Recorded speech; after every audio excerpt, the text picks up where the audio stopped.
Good morning, viewers, and welcome to the 18th episode of Your Money, Your Taxes. My name is Paresh Shah, CEO of Paresh Shah Financial Services. We are a full-fledged financial services firm. And with me today to talk about small business taxes for the self-employed is Mr. Lalit Abichandani, CPA, Hello, Paresh. who is the owner of Abic CPA, based out of Manhattan and practicing for the last 25 years. This practice, he's been very successful in running this practice, and he provides tax service and tax planning for businesses as well as individuals. In addition to the regular trading businesses, he provides services to healthcare industry, IT industry, hospitality and entertainment industry. He has done hundreds of offshore voluntary disclosure and streamlined procedure cases and has become an expert in FBAR, that is Foreign Bank Account Reporting, and the US-India Tax Treaty. He's a CPA and a tax advisor to businesses, professionals, Bollywood industry, and a lot of film personalities. So his website, just to let you know, is yourtaxadvisor.com. So first of all, let me welcome Lalitji. Welcome to our show today. And we know in the previous episodes, you've spoken about the different types of business entities. We've also covered some taxation elements of those entities. But most business owners are kind of self-employed. So I have a few questions about how to report on their income and expenses and what taxes they would have to pay. Getting a lot of questions on that. So tell us a little about this area first, Paresh, thank you very much for the great introduction. And you're absolutely right. This area of business, the small business, is the largest group in this country. As a matter of fact, IRS has confirmed that there are 23 million Schedule C filers. That means there are 23 million sole proprietors who do businesses. And these businesses could be various different businesses. They could be selling products or selling services. They could be in skilled category or unskilled category. So all kinds of businesses are being done under small business by individuals. And they need to report, as you said, they need to report this income and pay taxes on that. These businesses typically are small retailers, candy stores owners, or very small retailers who buy merchandise from one place and sell it to another. This could be, if the people could be selling Amway products, for example, or in the service industry, they could be doctors, engineers, or IT professionals. And in other skilled categories, they could be TV mechanics or plumbers or electricians. So they all fall under this category of small business, and they are typically self-employed, meaning they are not employed by a one particular entity. So, and they are servicing individuals and businesses across and collecting their revenue from there. And ultimately, they do have to report that income and pay taxes on that. So Lalitji, I'm a little lost here. That's why I'm just going to interrupt you and ask you a question. You said that they do not get a salary from their business. That means they do not get a W-2. They're not incorporated. Then how do they report their income and what taxes do they have to pay? Pareshji, these group of small business owners, when they service businesses, the businesses are required to issue them what is known as 1099. That means that during the year, if they collected more than 600 from a particular business, that business would issue them a 1099. So if they are servicing 20 businesses, for example, they'll get 20 1099. At the same time, if they are collecting revenue from credit card, even if it is from individuals or from businesses, the credit card companies now are required to issue a 1099K to individuals. Now, just like a W-2 or a 1099, the copy of that 1099K or 1099 goes to government, and the second copy goes to this individual. So they know exactly, IRS knows exactly how much money you made, and the individual also is supposed to keep the record, and they know that how much money they have made. That is their gross receipts that they are supposed to report to IRS. That's interesting. I mean, I did know about the 1099, but this 1099K is kind of very new and unique information. Thank you for providing that. This 1099K just started about 3 years ago. Right. So then if they do not and not incorporated, do they have to submit financial statements? Pareshji, no. They have to report this income on Schedule C, which is, I would request to show a Schedule C, a form Schedule C. So in Section 1, they are supposed to report that. And even though it's not a requirement, but I would urge businesses to have a separate bank account and have a separate accounting for that. And they are supposed to tabulate all the income, whether that's received in cash, checks, even barter income for that matter. They are supposed to report all of this income in Section 1 of Schedule C. And obviously, if they have income, they also have expenses. The expenses have to be recorded in Section 2 of this schedule. And these are, the IRS allows these expenses to be the ordinary and necessary expenses. And you can go through the list in Section 2. There are various different categories of expenses that have to be recorded.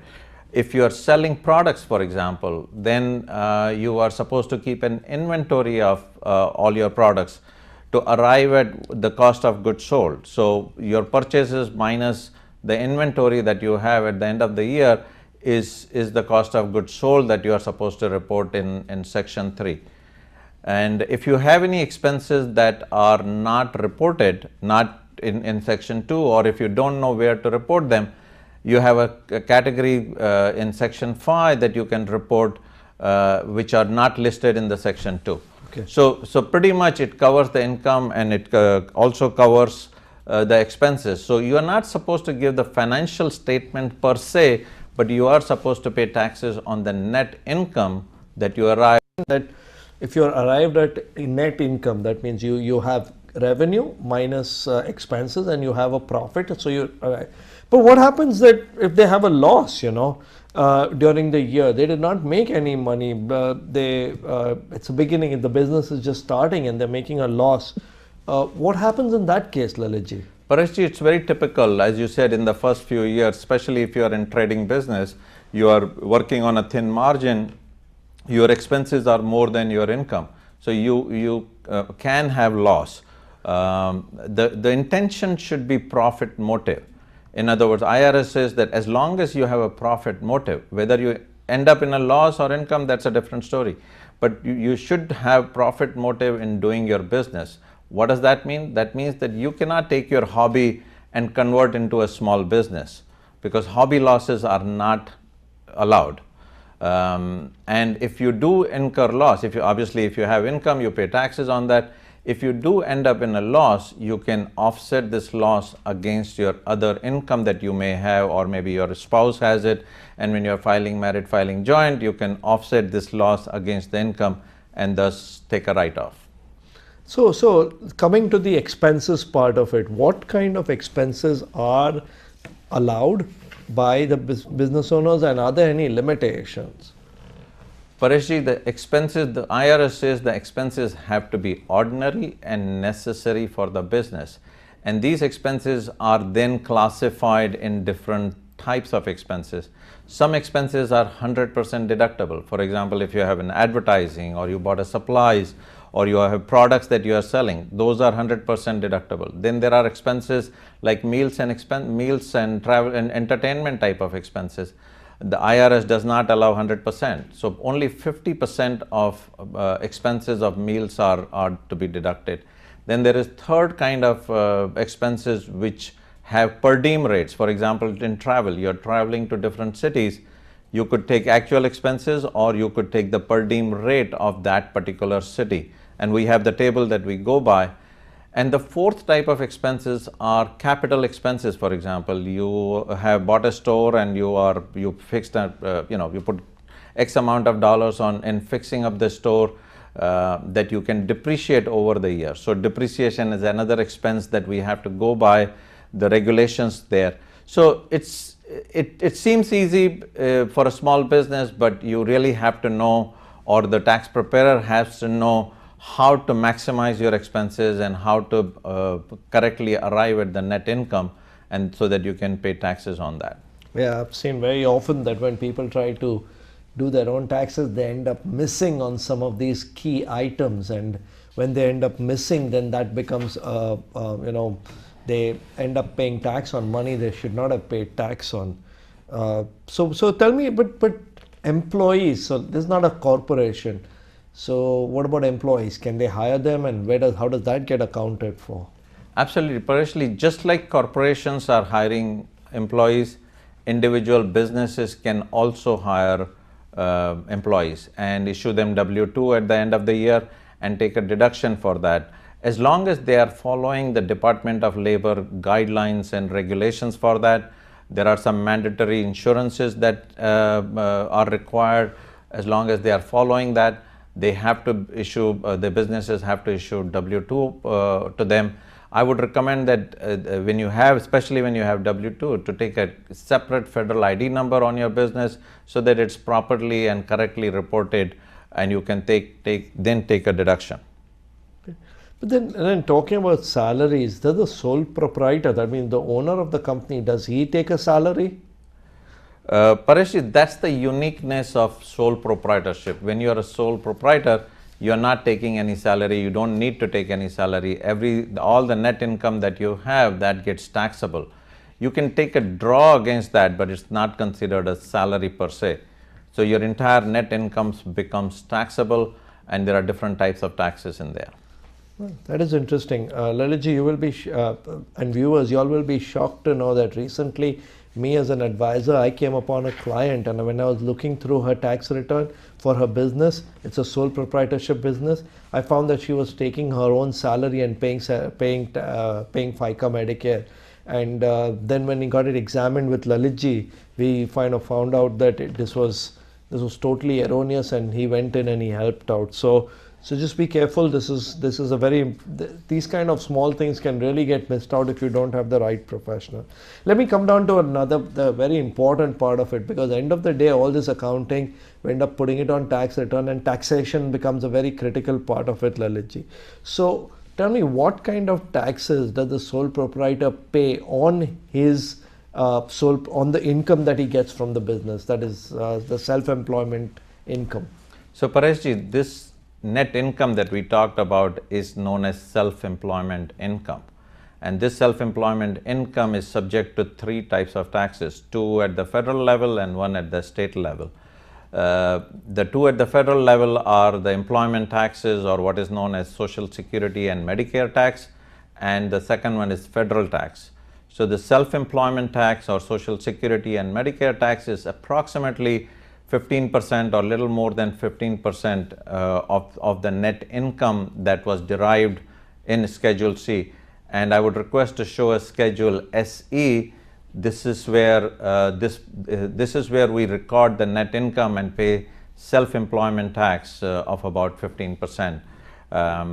And once we have calculated, then we go beyond that, and then the next level of taxes is the federal taxes. Now the federal taxes are based on the table. They could start from 10% to 15% to going all the way to 39.6%.